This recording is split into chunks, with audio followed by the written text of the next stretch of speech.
Kamusta na kayo? Alam ko, mabuting-mabuti kayo. Amen ba? Amen. Okay, ikatlong Sunday na ng ating gawain ngayon. And ready na ba kayong magpuri sa Diyos at awitan ang Diyos? Amen? Amen ba? Kaya naman, umpisahan na natin ang ating gawain. Tayo po lahat ng kitang manalangin. Lord, salamat po at muli po kami nakapag-aral po ngayon at hindi niyo pa kami pinapabayaan at hindan niyo po kami sa baybayan sa bawat araw po namin at sa bawat araw po namin ginagawa. Salamat po, in Jesus' name, amen.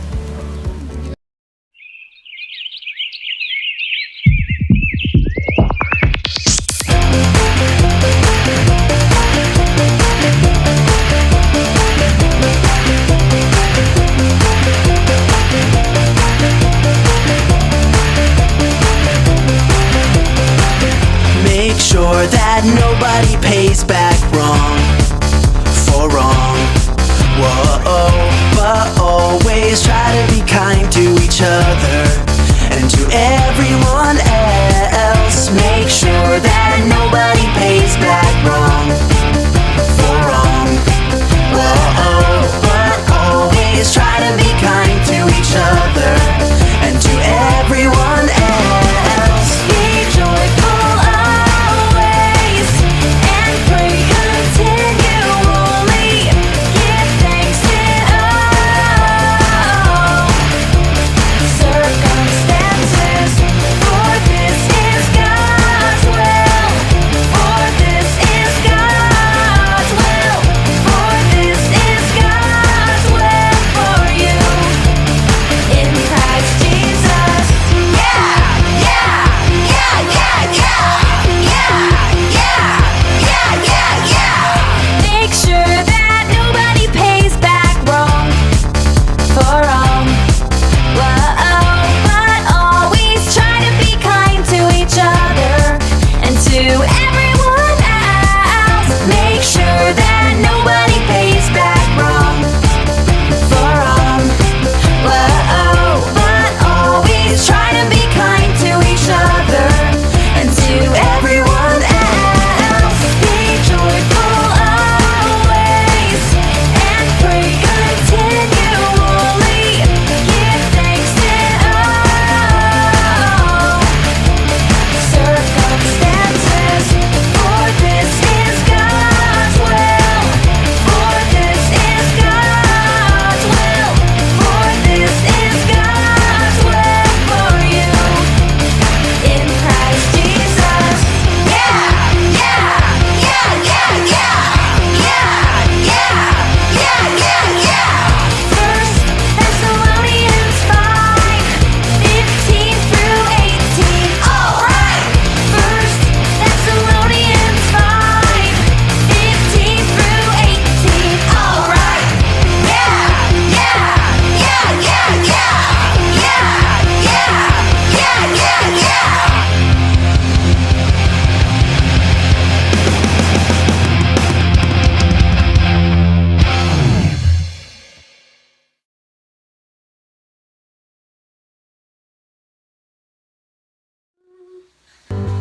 Okay, yan. Ikatlong Sunday na nga ng ating gawain at ng unang araw, nalaman natin kung paano binago ng Diyos ang buhay ng isang kaaway na si Saulo. At ngayon ay tinatawag na siyang Pablo simula nang kilalanin niya si Jesus. Amen ba? At ikatlong Sunday, meron tayong memory verse. At ano ang ating memory verse? Yes, yes, yes, yes! Ngunit ito lang ang sinasabi ko.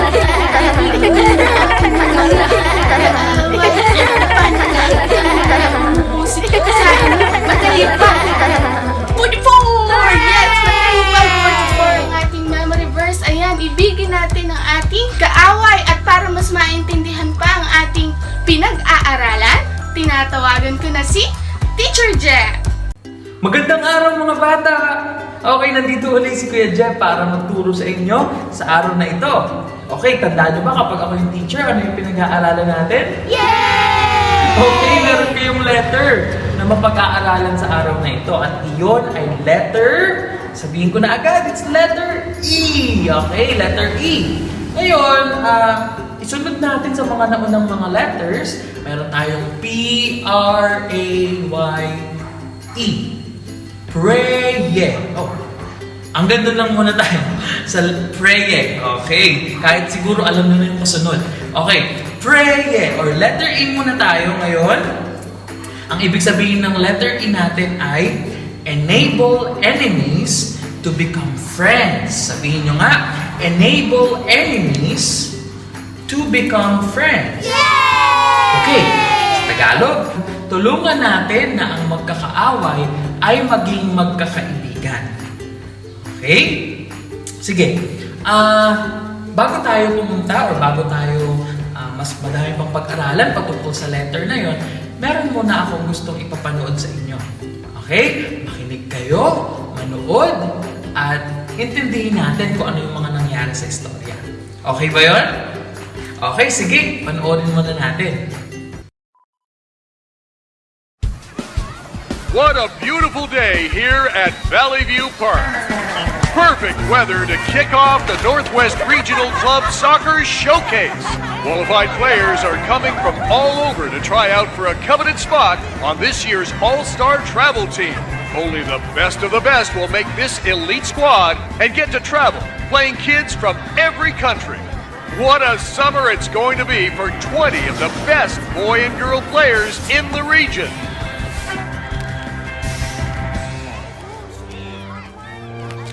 That's the club team he plays on, a church group in Valley View. They won their whole division this year. So, Chris Quantum's a Christian, huh? Statistics say he's the only player who might be able to take my spot on the All-Stars. Well, Sunday School Boy is gonna need a miracle for that to happen. Come on, we're gonna go to church on him.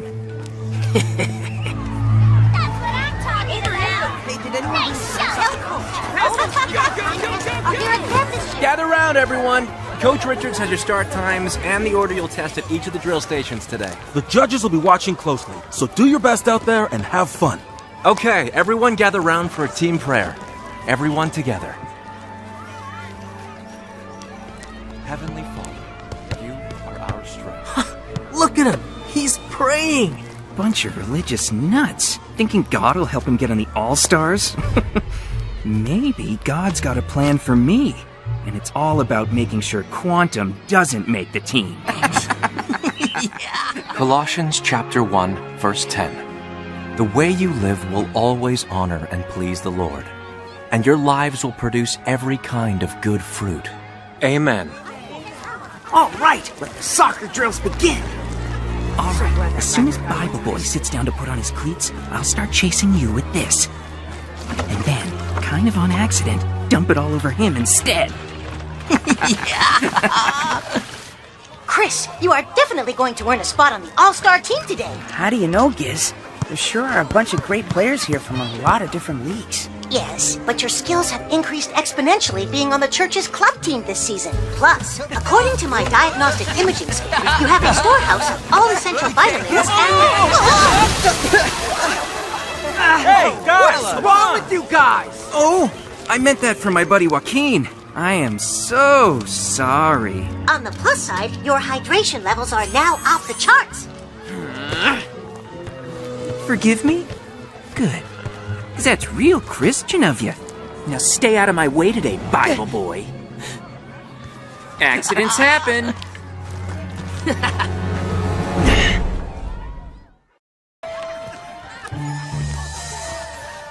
Hey, I'm Chris Quantum.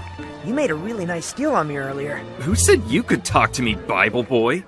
Just saying, I hope you make the All-Stars, because I could learn a lot playing with you. What makes you think you're gonna make the team? Players, get ready to begin the kick and run drill.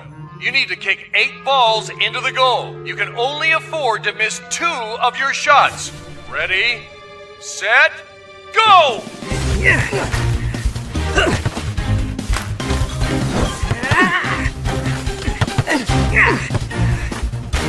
They haven't missed a single one.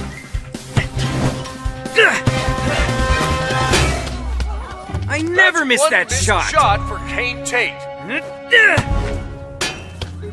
That's What? 2 missed shots. What's happening, Kane? Kane Tate can't afford to miss another shot, or he won't get 8 balls into the net. It's nothing, Kane. You got this. Yeah, I do. Oh, too bad. Kane Tate has no shots left and only 7 balls in the net. You got robbed, man. Chris Quantum already has 9 balls in the net and 1 shot to go.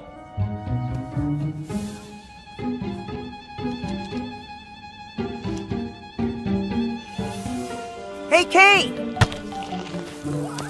What are you doing, Quantum? Rules say you need to shoot 8 balls into the net. They don't say which balls those have to be. Let's check the league rules.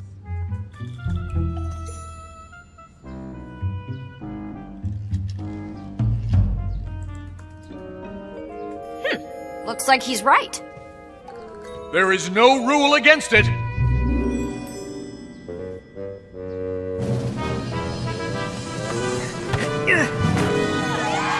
Both players pass this test. Why'd you do that? I already scored the shots I needed. Besides, Jesus says in Luke, do to others as you would like them to do to you. Luke? It's in the Bible.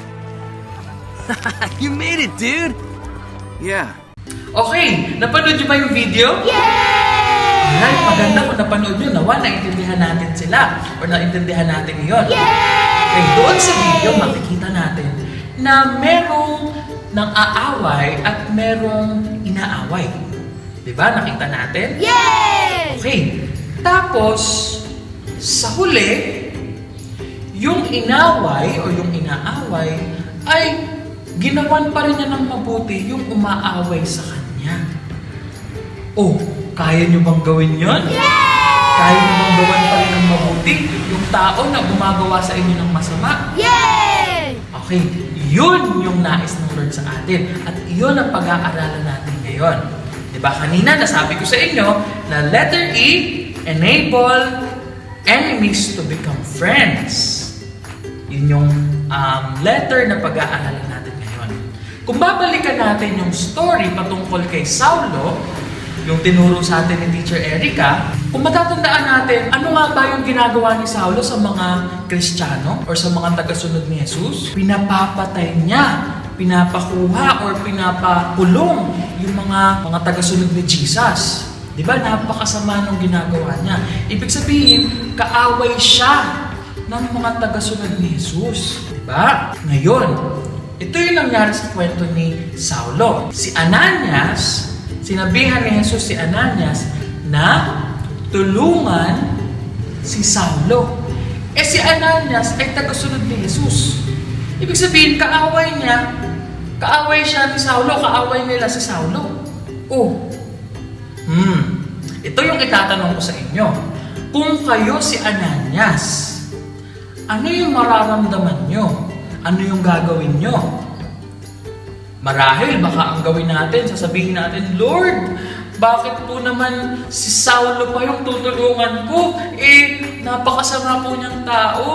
Inaaway niya po yung mga tagasunod mo. Yan, sasabihin natin. Pero hindi. Anong ginawa ni Ananias? Sumunod siya kay Jesus. Tinulungan niya pa rin si Saulo. At anong naging bunga nun? Nagbago si Saulo at naging tagasunod siya ni Jesus. Okay, yun yung challenge na ibibigay ko sa inyo ngayong araw na ito. Kaya ba nating gawan pa rin ng mabuti yung tao na gumagawa sa atin ng masama? Okay? Ito yung sasabihin ko sa inyo. Marahil, mahirap yon para sa atin. Marahil, mahirap na hindi tayo gumanti sa mga gumagawa sa atin ng masama. Pero ang nais ng Diyos, ang nais ni Jesus sa atin, huwag natin silang gagawa ng masama, kundi ipanalangin natin sila.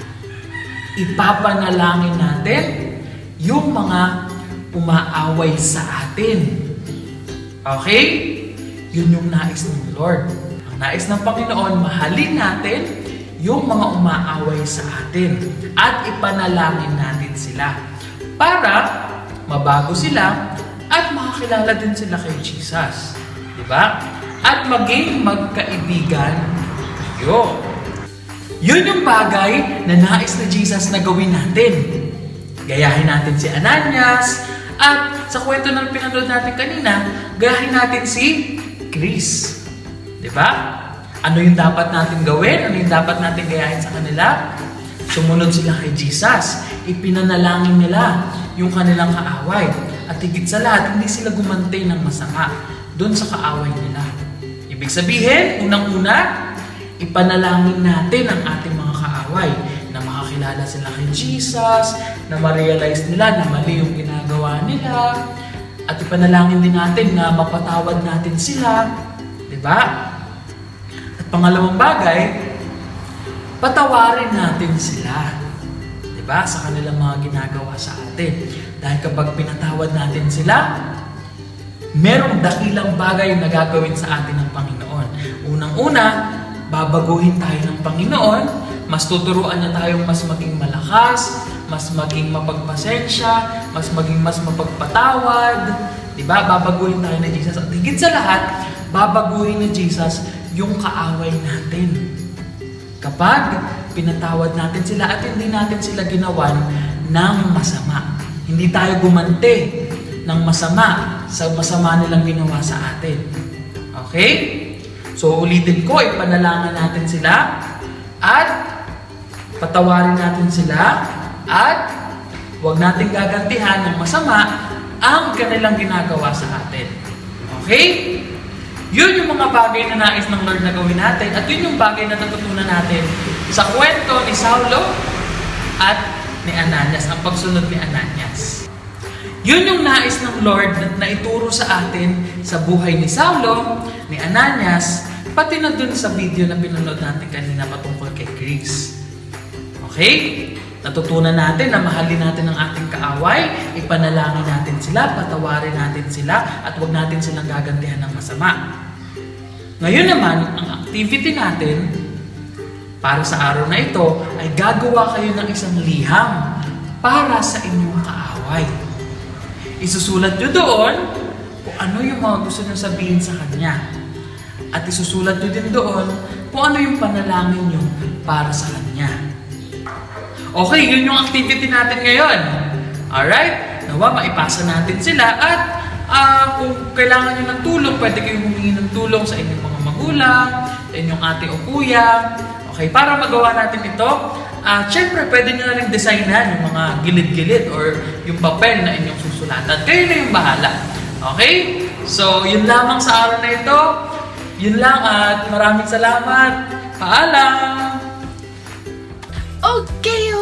Ayan, ang ganda ng ating pinag-aralan ngayon. Ayan, huwag natin itong kalilimutan. Okay, gawin natin ang ating mga narinig at mga nakita ngayong araw na to, ha? And isabuhay natin ang ating mga ginawa. Thank you, Teacher Jem. Okay, ang dami nating napag-aralan ngayon. Ayan, tinatawagan ko na ang ating closing prayer. Sila po dahil po makapag-aral po kami ng Sunday School. At sana po kayo na pong bala sa amin araw-araw at bigyan niyo po kami ng katalin sa isip. Sana po kayo na pong bala sa amin araw-araw niyo po bigyan ng lakas in Jesus' name. Maraming salamat sa inyo mga bata. Hanggang sa muli, next Sunday ulit. See you!